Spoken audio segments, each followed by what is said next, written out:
আসসালামু আলাইকুম। আমি অনামিকা। অনামিকা স্বপ্ন কুটিরে সবাইকে স্বাগতম।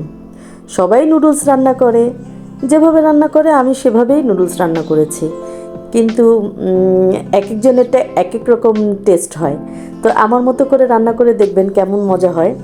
তো আমি সবজির সাথে নুডলস সিদ্ধ করে নিয়েছি।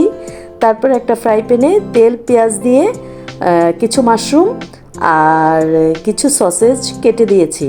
আমাদের বাসায় আবার সবাই নুডলসের সাথে এটা খেতে ভালোই পছন্দ করে। অনেকে হয়তো বা এগুলি খায় না, যারা খায় তারা দিবেন। সাথে দিলাম একটু সয়া সস।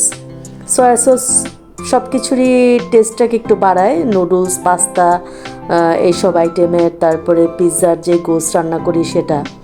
তো আমি এর মধ্যে দিয়ে দিলাম দুটো ডিম।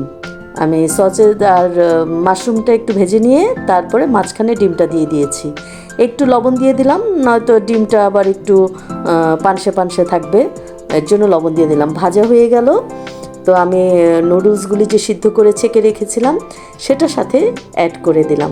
এখন আমি নুডলসটা আমার যেই উপকরণগুলি দিয়েছি তার সাথে একটু মিক্সড করে দিব, ভালো করে মিক্সড করে দিব। আর ভাজতে ভাজতে তার মধ্যে আমি দিয়ে দিব বেশ খানিকটা সস। আমি আবার সসটা নুডলসে আলাদা খাওয়ার চেয়ে নুডলসে একসাথে খেতে বেশি পছন্দ করি।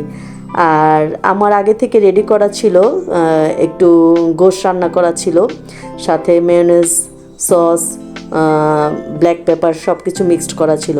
ওটা আমি এটার সাথে অ্যাড করে দিলাম। যদিও এই রান্নাটা আমি দেখাইনি, এটা আমার রেডি করাই ছিল, তাই দিয়ে দিয়েছি তাড়াহুড়া করে। তারপরে দিয়ে দিলাম নুডলসের মশলা।